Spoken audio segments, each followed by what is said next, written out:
Good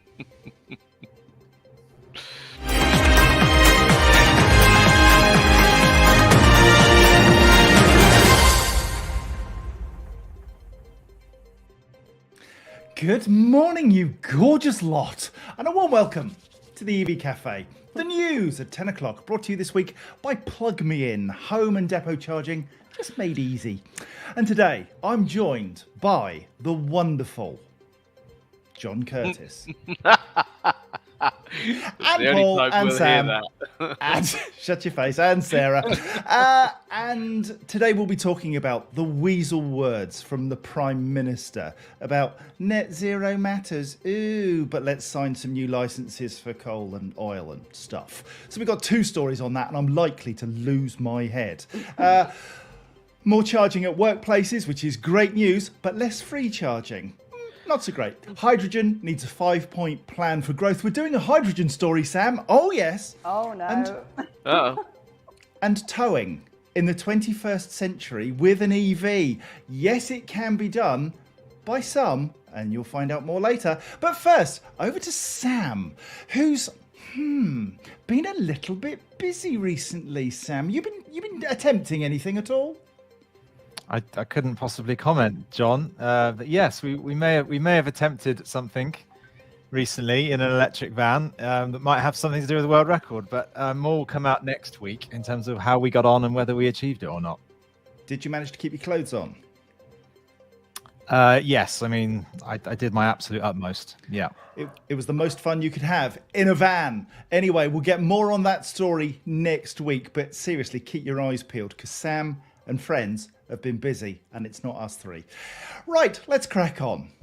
The author of the Net Zero Review, Chris Skidmore, great name for anybody doing transport stuff, MP, and other leading sector voices have spoken out after a government announced plans to sign off on new oil and gas licenses to improve energy security. Here we go. Sorry, Paul. Prime Minister Rishi Sunak has confirmed that hundreds of new oil and gas licenses will be granted in the UK, stating that this would help the UK achieve net zero carbon emissions and that the plan will strengthen the UK's energy independence and reduce reliance on hostile states such as Russia. Speaking about the news, Skidmore called it the wrong decision at precisely the wrong time. Let me just tell you, Mr. Skidmore, there is no right time for this.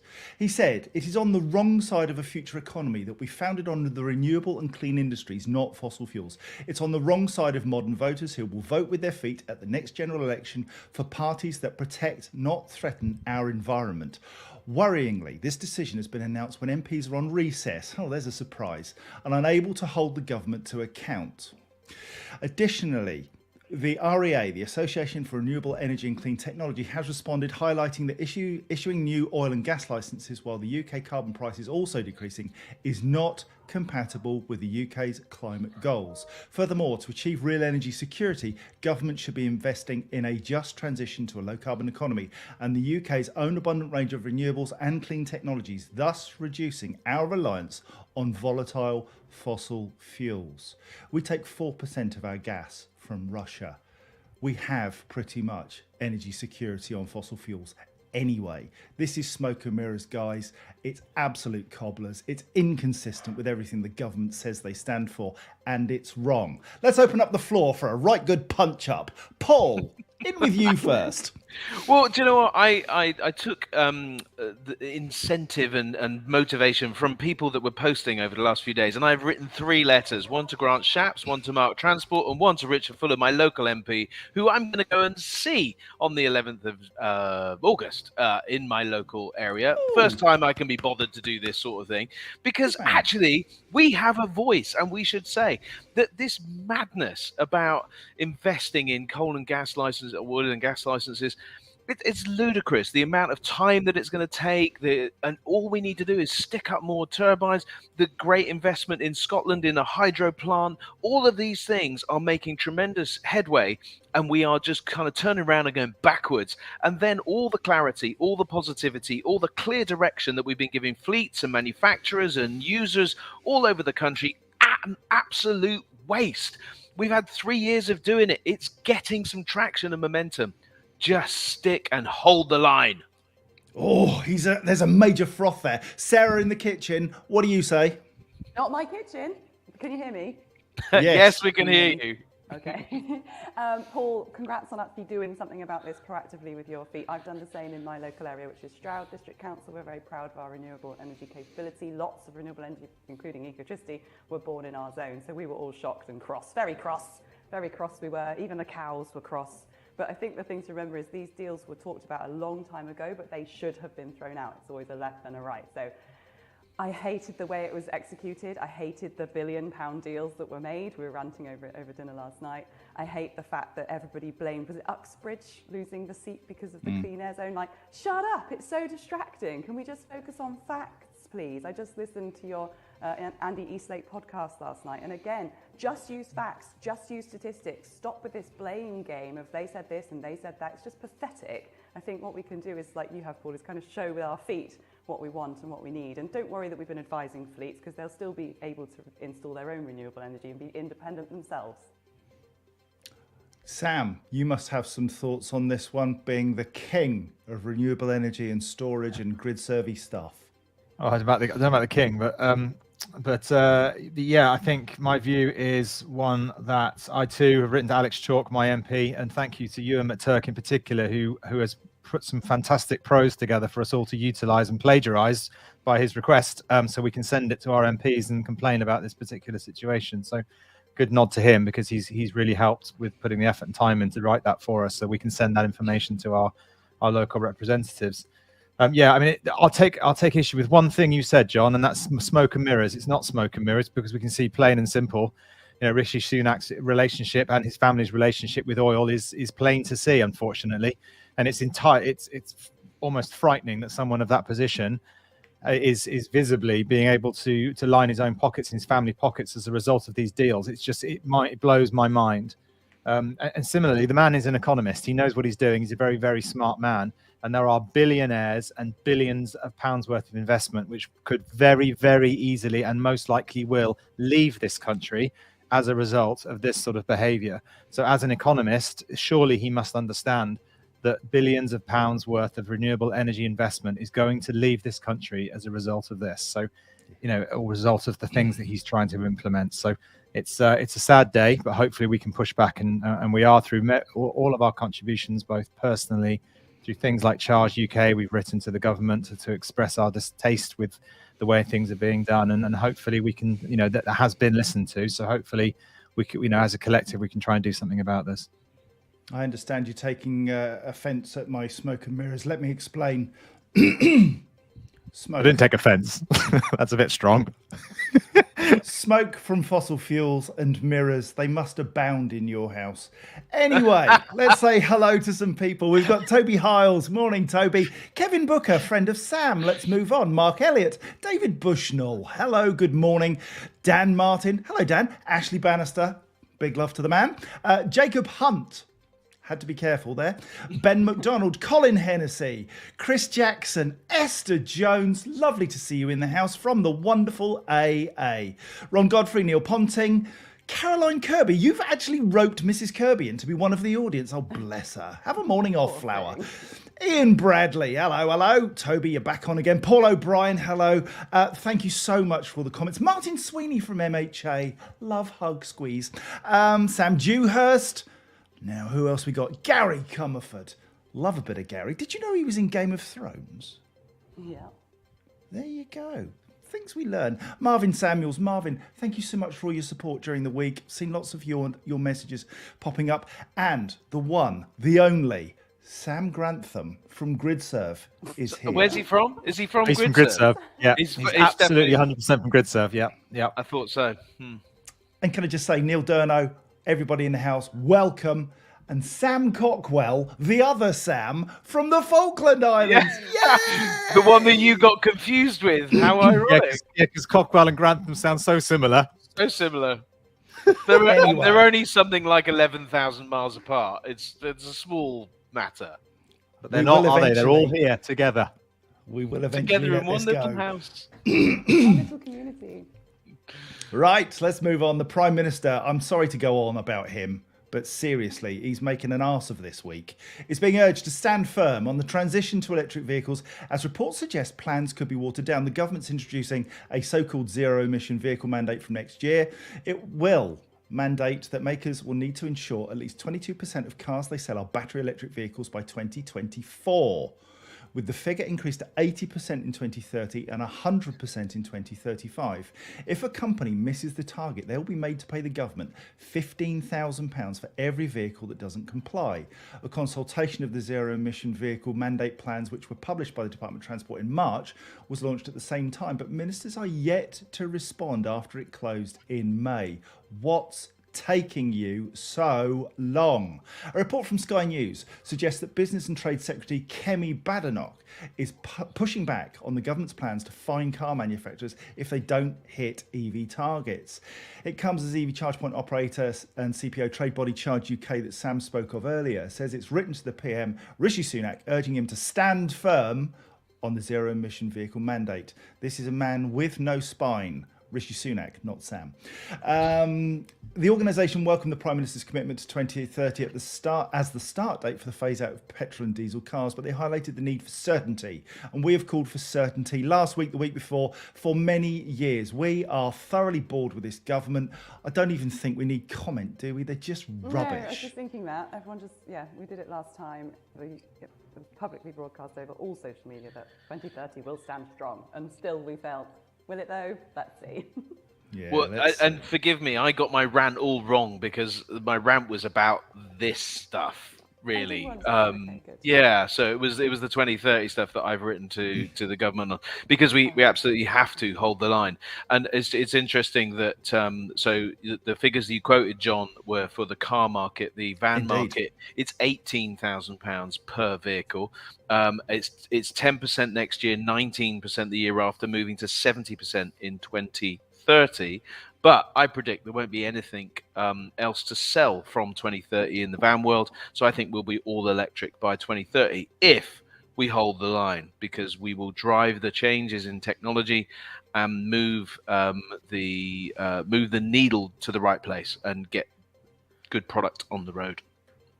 I mean, there is a just an ever so slightly flavour of good news, I suppose, in that there's a difference between but the 2030 ban and the ZEV mandate. So we've got a wonderful lady called Martina Hunt, who's our chief government relations officer, who feeds us this information all the time. And I was with her just an hour ago, actually, and she was saying that the noise that she's hearing is that will stand firm, which is good.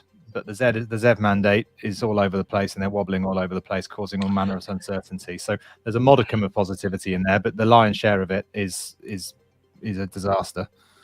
If they're going to adjust anything, adjust the fines, to make them slightly more palatable. The ZEV mandate does have issues around the supply of petrol and diesel and how that would impact us. But look, I mean, we already expect 10% of vans next year to be electric. It's not hard for manufacturers. 25 might be 19%, and then as it goes up, it could be tricky in places. But it's achievable, certainly in the van world. I was about to say I do hope there's a general election soon, but then I'm not sure that the other side are any better in this area. So none of the above. Frankly, all a load of pants. I wonder if Joe, our producer, would highlight Chris Jackson's comment at 12 minutes past 10 on the screen, please. There we go. You can put it back. I did it 13 minutes past 10, definitely. Chris Jackson, you can live in my constituency. Thank you kindly. Now then, next story. There's been a reduction in the number of businesses offering free electric vehicle charging for employees at the workplace. Research from Arval shows a decrease in the percentage of companies offering free charging, probably as a result of the recent increases in the cost of electricity. Since the question was asked in last year's research, the number of fleets offering free power at their premises has fallen from 29% to 17%. And as an effect of soaring prices, it's simply become too expensive for many to continue to give electricity away.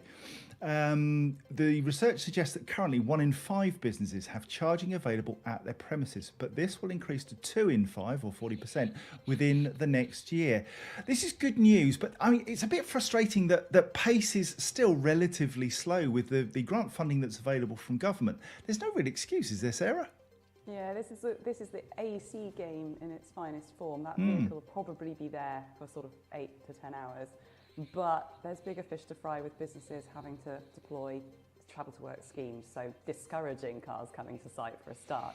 But also there's a confusion around employee benefit if you're giving somebody cheap rate electricity, and also when you then become the CPO, does that office really want to take on the challenge of managing those charges as well, or completely outsource it so then they're not in control of the pricing? So it is complicated. My advice to all businesses everywhere is, if you have land, definitely get in on the game, because we've seen statistics saying that they can pay for themselves within 3 to 4 years on an AC charger. So it's worth investigating what power capabilities you have as a first port of call, and then you just talk to your staff who actually needs or wants it, how many people are intending to go EV, how many people already have, and who can charge at home, because you may find that a bank of sort of 8 to 10 will be sufficient for your visitors and your staff, but making sure that that is accessible to all with the new regs is the key. And are you finding, Paul, with commercial fleets that workplace charging is something that they're really tapping into, or is this very much more for staff driving vehicles backwards and forwards to work? So, I mean, they're two very different solutions, because the world of commercial vehicles often cannot go home. There's a much smaller pool of people that have off-road parking. And then there's the competition between the family car that will be on the drive for insurance reasons and other things, that covenants that you can't have vans on drives at home.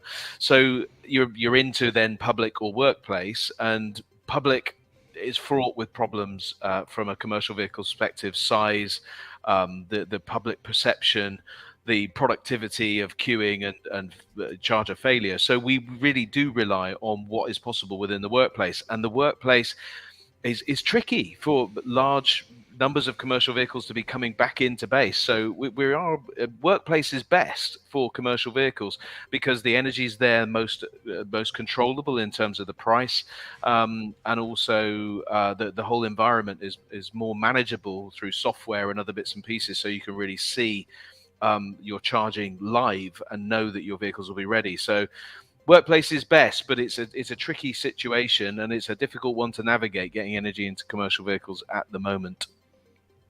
Oh, I'm just being passed some late. Oh, somebody's late. I apologise. Somebody's late. Laura Hustwick Wilkes, where have you been? You've got the power. Is that her note? Is that her note? That's her note from Neil at Power. Bad move. Right, let's move on. Sam, get your froth ready, mate. Hydrogen. Oh God.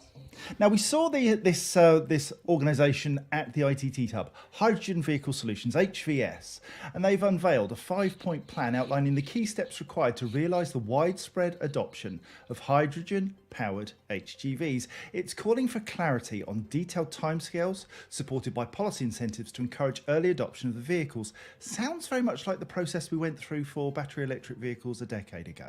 This includes changes to legislation, green hydrogen production subsidies, and commitments to infrastructure development, as well as support for workforce training. HVS's roadmap aims to propel the industry forward, enabling more rapid decarbonisation of the goods delivery sector and helping the UK to meet its commitment to achieving net zero targets. Jawad Khurshid, Chief Executive Officer of HVS, said HVS hydrogen technology holds a major key in supporting governmental emissions reduction targets, both here in the UK and in Europe, through a decarbonisation of the heavy goods sector. However, change in this market is not happening quickly enough, which is why they were unveiling this 5-point plan. It's very, very generic, and it's very, very high level. Is it necessary, and will it work, Sam? Will it help, do you think, in propelling the sector? Well, it's interesting you said it holds, what was the quote? It holds the major key. I think it does. It locks the door and prevents us from actually proceeding where we want to go, because it just is a massive tool for the oil companies to kick the can down the road so that we can sell more oil for longer and make their shareholders even more rich than they already are. And until such time as someone can actually demonstrate that it doesn't take 2 to 3 times more energy to make the hydrogen in the first place, then what the hell is the point? So, it's just another wonderfully diverse deviation tactic to help the oil companies continue to sell the stuff that's going to kill us all. So yeah, probably more work required. Talking of a massive tool, here's Paul. So listen, the thing is, as long as we don't lift the foot off the gas on excuse the phrase, No. lift the foot off the gas on the transition to electric, and we concurrently run these two plans, there's no harm in creating hydrogen in certain circumstances where electrification is really difficult. And hydrogen as a fuel cell hybrid definitely meets a lot of the needs in the commercial vehicle sector by extending the range up to the range that vehicles are used to. Now, electric is meeting the need in many cases. And listen, my money's on electric. I believe that would be right. But there's no harm as long as it doesn't delay electric. If we go, oh, no, let's stop electric while we focus on hydrogen, then Sam, I agree with you. Utterly ludicrous. But if we let some people invest money in developing hydrogen to mitigate the range demands of electric vehicles and to extend the range, then there's no harm in that, and building out the infrastructure to support that. It doesn't even if it takes 2 to 3 times the amount of energy to make the energy in the first place. Understand that and have no issue with your point on that. But if it's renewable energy that would otherwise go to waste and it is green hydrogen, then it is captured and stored in hydrogen, then there's nothing wrong with that. Yeah, but massive ifs, because that's not the reality, is it? We all know it's not. No, I know that. But in the same way that energy 10 years ago was far darker in terms of its fossil fuel content than it is now, the same for hydrogen. It's a similar journey. We've got to start somewhere and move with the right things going forward. So there we go. That's my opinion on it. All the more reason to not start with hydrogen then and move on to things that actually we can make a difference with today. Let's have the voice of reason from the Woman of the Year, Sarah Sloman. Your views on hydrogen, Sarah. Should it be in the mix, out of the mix? Just see what the market does. What do you think? I feel quite strongly about it. I think it needs to be a very defined use case and proven that other use cases have been ruled out, like electric. And I think there are definitely deployable methods for it. I was reading an article yesterday about how there was no other option, and this is the better than oil option. But it's not going to be. I'm not going to be behind it anytime soon. I've seen it work really well on things like farms. I've seen good cases for HGVs here and there around the world. But for us in the UK, let's just stay focused on electric. We're doing really well. I think I would not want to be on the hydrogen camp right now. I absolutely love all the comments coming in. Superb. And what this shows is that there is no one view of this. There are for, there are against, and there are some bang in the middle.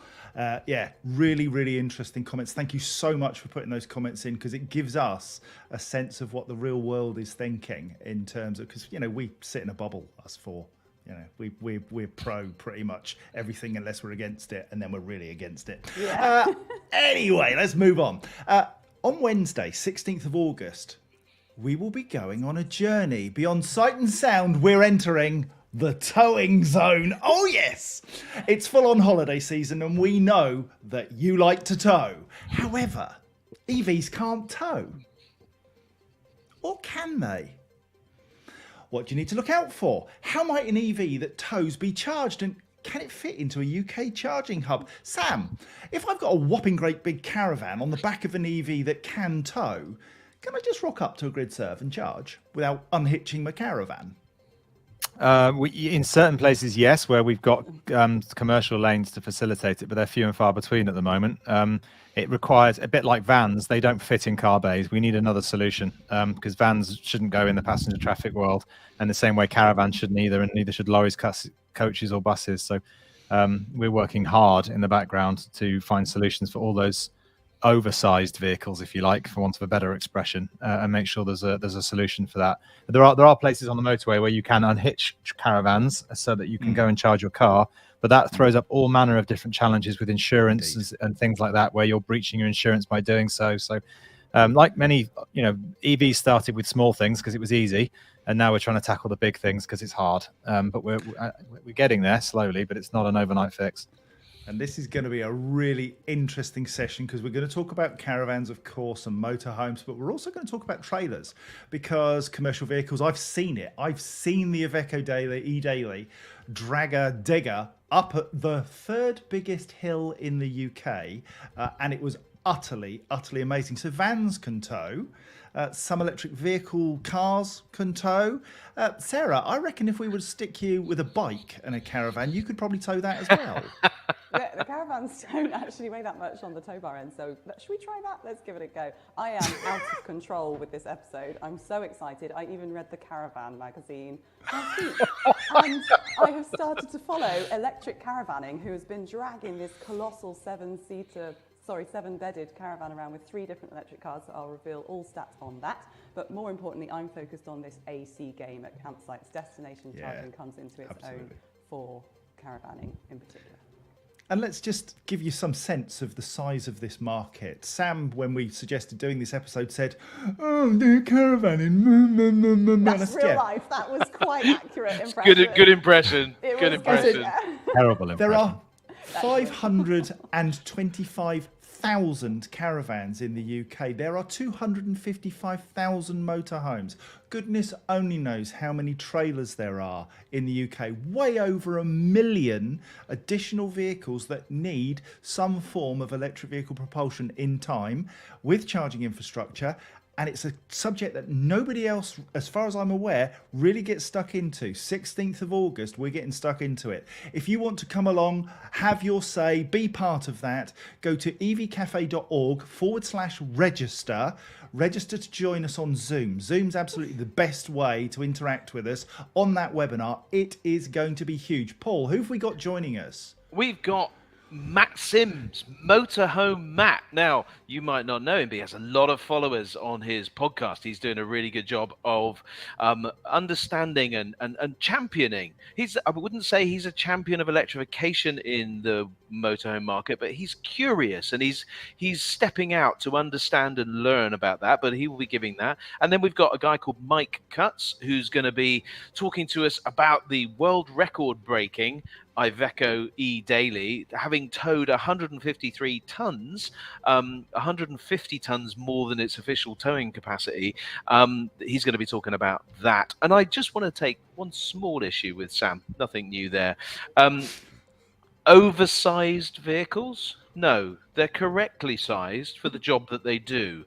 They're not oversized and they shouldn't be considered as oddball or different. They are perfectly equal in the world of transport and should be catered for appropriately, not rejected from car sites because they're not car sites, they're vehicle sites. If they don't fit, then they are car sites. Yeah, I agree. I agree that they are built as car sites, but they shouldn't have been ever.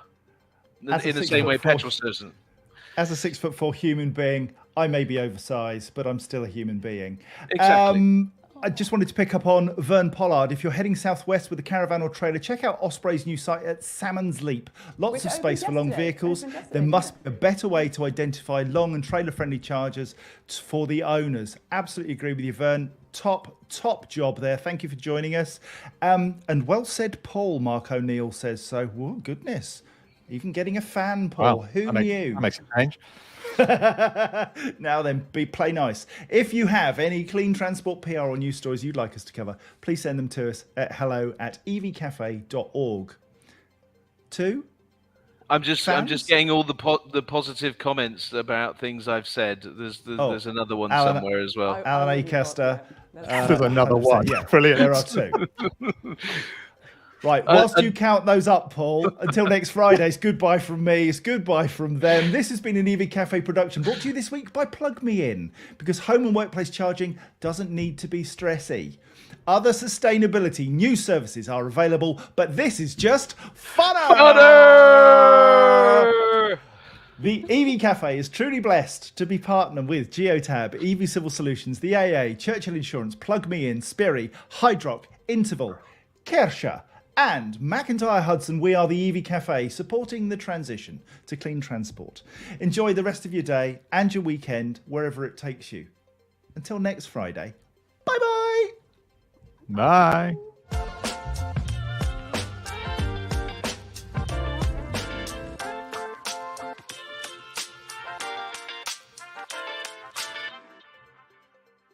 Broth levels were high. Look at that. Look at that. He's I can't good. wait for it. You're live. Oh. Keep the voice.